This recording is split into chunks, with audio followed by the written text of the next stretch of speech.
Merry Christmas to me. This is my Dan Wesson, CZ Dan Wesson, ECP. My wife bought me for Christmas ECP Dan Wesson 4-inch, chambered in a man's caliber of 45 ACP. Thanks for joining us, everyone. I'm Gene with G Squared Tactical. I sent my wife out on a mission. She said you always get a gun for Christmas, and it always ends up being a gun that either sits on the nightstand or in the safe. What kind of gun do you want this year? I know that you said something about finding something else to carry, because prior to this I always carried my Glock 36. My Glock 36 is what I carried around with me in the wintertime, carried to church, so on and so forth.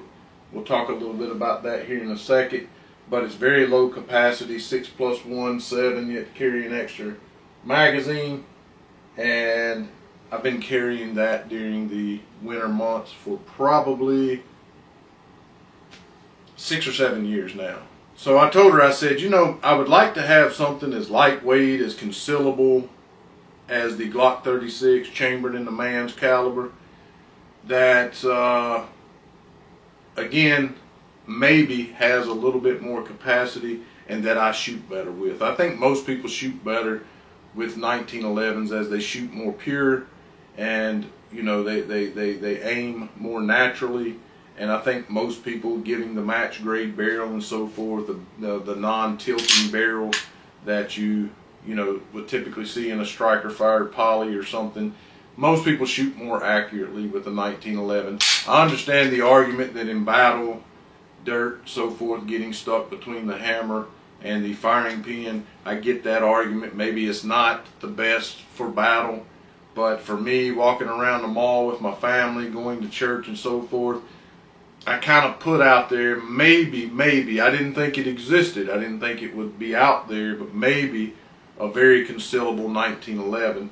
I have the 6 Hour 3-inch or 3.25 or whatever it is. I had that. I've had the EMP and all of those chambered in 9mm, but again, I wanted something in the man's caliber that was lightweight enough and more easily concealable. That 6 Hour 3-inch 1911 has got a little bit of weight on the thing. So this is what she came home with, and I can't be more pleased with this gun. So let's talk a little bit about it. I guess we'll start at the top here. So we do have serrated U-notch rear sight here, and we do have a brass bead. I've never seen a brass bead front sight. I am to understand that's kind of an old school thing. I'm not sure. Again, I've never saw that. We have shot this gun. I was really concerned about it picking up in certain lighting, and there were a few times where, you know, it kind of was a little bit of an issue, but for the most part it was fine. With all these people out here today shooting with these completely blacked out sights, probably be just fine for them. Does have this ribbed, or these lines across the top between the rear sight and the front sight. I would imagine that is to cut down on glare, and also it is tapered on each side all the way down, so it doesn't have that boxy look. That would also help with weight as well as help with concealability. Dan Wesson claims that this is the best bull barrel 1911 on the market. I believe that. You know, that is a huge barrel. That thing flares out like a freaking French horn on the end right there. And although this thing is very lightweight, coming in at around 29 ounces unloaded, it is very light. That is the very first thing I said when I picked it up. I thought it was a 9mm. I was like, no, you didn't. Everyone I've handed it to said the exact same thing, just how lightweight, how well balanced it is in the hand, and even with a full magazine, it feels even better. It feels better balanced. And the bull barrel itself is flush cut to make disassembly 30 degree, to make disassembly easier. I will say this, with it being match grade, not having that pattern that Staccato has with taking theirs down, you having to use a little Allen key to take this thing down still requires some hand strength. Still a little bit of a beast to take down, but either way, it is easier. They claim that it's easier because of the flush 30-degree cut on there. It does have a dual recoil spring, a flat wire recoil spring, and it's rated for 15,000 rounds. That is what they say is quadruple or triple that of other dual recoil springs that you would typically find in a 1911. With the slide lock back here, I'm looking down in here, very, very nice polished feed ramp on that barrel. And I have my glasses on today. I guess that means I'm getting old. So it does not look like there's any of the feed ramp that goes down into the frame. Just looking at it from this angle, it looks like the entire feed ramp is on the barrel itself. A lot of people ask me that. I don't know why, but I get that question a lot. And stainless steel, forged aluminum frame. Again, the weight's about 29 ounces. It has these tapered G10 grips on here that's tapered at the rear and the front, flat through the center. It does have these Torx screws on here instead of them cheap looking flathead screws that are on there. And it's bobbed here at the bottom, which for me, on most commander size or compact size 1911s, if it comes down just boxed or pointed at the end and across rather than bobbed like this, it'll dig into the palm of your hand. But mostly it makes it way more concealable. I know it kind of a little bit sounds crazy, but when you put a 1911 and you pull your shirt down over a 1911, that sharp point on the bottom of the grip will print through your shirt every single time. This does not. It really helps and aids in that with this bobbed cut here at the bottom. It does have a 25 LPI checkering on the rear and on the front. Good job. Sick and tired of all of these 1911s that don't have front strap checkering. Just a way to be cheap, I guess. It really, really messes you up when you're shooting a gun, a 1911, without front strap checkering and your hands wanting to slide down the front of that slick front strap there. It's just ridiculous. I hate it. I'm glad that this is on there. It should be. MSRP on this is about $17.99. I think she paid $16.99 plus tax. I think it's worth every penny. I can easily manipulate the, this is a flush fit magazine. It did come with 2 of them 8-rounders. I did, as I always do, put the Wilson Combat magazine in there. This is a 9-rounder, so 9 plus 1, I got 10. 4 more rounds, no, actually, see, 3 more rounds than what I had in my Glock 36. I can't easily manipulate the mag release without adjusting my grip. Not so much on dropping the slide. I do have to slightly adjust my grip in order to drop the slide. No big deal there, not a problem. And as I mentioned, it did come with the 2 flush fit magazines, and when I'm carrying it on me, I do actually use the flush fit for it to be more concealable, even though I typically do like the Wilson Combat magazine. Come with a nice little carry bag here, Dan Wesson sticker, lock,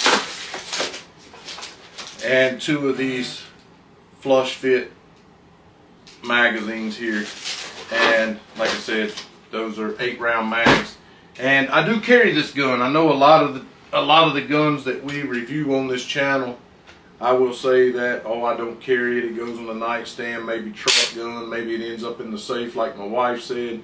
But I did buy this Versa Carry with the combat cut here, and I did buy 2 of them. One of them that's cut off about half of this so that the slide, bottom half of the slide sticks out, makes it a little bit more comfortable. But when I'm wearing my pants in the cold days like today, it's 22 degrees outside, the rivets on my pocket will just eat the slide. It done it on my Glock here, and you know, I did not want that to happen on this beautiful gun, very expensive gun. So I did get the full coverage on the The belt holster here got a little bit of a cant on there. Carries about like that. I carried it about 3 or 4 o'clock. Carries very nicely, very comfortable. Does not dig at all, and I couldn't be more happy with her choice on this, and I'm sure that a lot of others agree. Does have the rounded trigger guard like the traditional 1911 K-type trigger here. And while we're talking about the trigger, of course this gun is safe. While we were at the range, you'll probably see a couple of times that I negligently discharged. That's what we're going to call it. I don't know if that's necessarily what it is if you're pointing it at the target, but it was a double tap, an unintentional double tap, if you will. That's what we'll say. But this is a very, very good trigger. The trigger, I know almost all 1911 triggers are good, but this one's really good. So a lot of times you get this stacking on a 1911 trigger when it hits the wall. It's like it pulls through it and then breaks. And you get accustomed to that. That's what you get accustomed to. And on this one, when it hits the wall, it breaks. As soon as it hits the wall, it breaks and it'll sneak up on you. Very, very light trigger. Our trigger pull gauge brought it in at about 3.44, I believe it was. I think the manufacturer says it's a little bit heavier than that, but ours was about 3.44. Overall length on this is 7.64 inches. The width is 1.25 and the height is 5.24. So very, very concealable 1911 chambered, once again, in a man's caliber of 45 ACP. So let's look at some of the stuff that they have to say about it. So I've already mentioned the sights. I've already mentioned the rib across the top. Again, the bull barrel. It increases the forward weight. Like I said, it's very well balanced. Increases the forward weight, slows down the unlocking for more comfortable shoot. That's what it says right off of Dan Wesson's website. Does have, I have not mentioned, it does have the square hammer. They said this is their spin on the edgier tactical commander hammer. And I've already mentioned the trigger, the front and rear strap checkering, the bob mainspring housing, mainspring housing checkering, already mentioned that. The bull barrel 30-degree cut, flush cut. Again, it does have a flat wire recoil spring. They say is rated for 15,000 rounds, which they say is 3 times the round count of a typical 1911 dual recoil spring. And they also claim quite boldly that they deliver the best bull barrel 1911 on the market. I believe that. I mean, just comparing the girth and size, especially on the front of this barrel, in comparison to my SIG 3-inch and some other commander style 1911s I've had, this is a monster barrel. Ton of fun to shoot at the range. I will say my biggest concern when I picked it up was how light it was, chambered in that man's caliber once again. I was concerned about snappiness. I will say that it is very, very snappy. I would say in comparison it's probably a tiny bit snappier than the Glock 36, although it's snappy too. I don't know if it is actually lighter or not, but just feeling it, maybe it's a balance thing. It feels lighter in the hand than my Glock 36. Definitely seems to carry lighter on my side. A little bigger overall, you know, a little longer on the grip and longer on the slide. Well, actually the slide with the barrel sticking out of the end of the Glock, it's actually a tiny bit longer, but you have your beaver tail to contend with here, so it actually is, looks like maybe about 1 inch longer with the beaver tail on there. And so it is a little bit bigger, but it seems as though it weighs a little less. Carries absolutely beautifully. Like I said, I've carried to church on Sunday. When we go to church, we leave out about 9 o'clock in the morning. We typically don't get back till 8, sometimes 9 o'clock at night. So carrying it for 12 hours, no digging, no pain whatsoever, not constantly adjusting or moving the belt, carries very, very nicely. But again, when we were shooting this at the range, it was very, very snappy. You want to get a nice man's grip on a man's caliber. You know what I'm saying? I'm here to pick up Casey, you know what I'm saying? Well, I'm awake and I speak English, so yeah, I do know what you're saying. And so, but if you get that man's grip on there, you get comfortable with that trigger, man, this thing was lights out. It was deadly, deadly accurate. The one complaint that I always had about the 36 is I put some night sights on this thing, and you know, I've put an extended, looks like a extended slide lock, extended mag release here, as you can see. And I've done a few little things to this gun, as you're accustomed to doing with most Glocks you buy. It does have the extended takedown there as well. But the one complaint that I had about it is that I just wasn't very accurate with it. But I wanted to carry the man's caliber, and so this was the only most concealable one that I could find that had 7 rounds, so that's what I carried.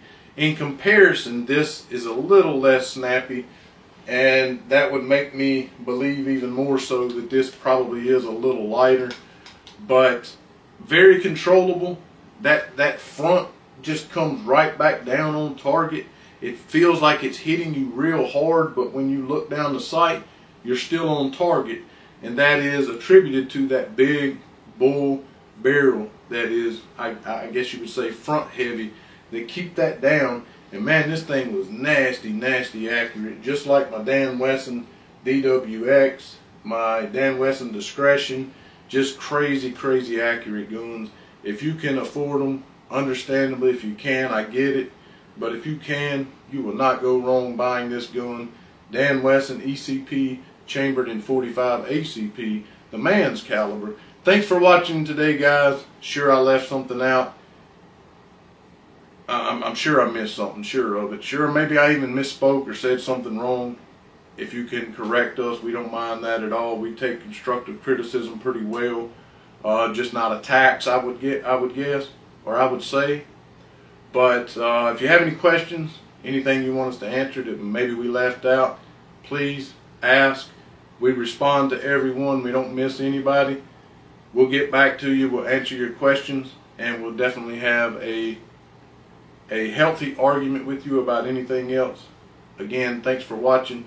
Be sure to subscribe. Tell your friends where they can find the best blue collar gun reviews on YouTube. Be blessed and Merry Christmas.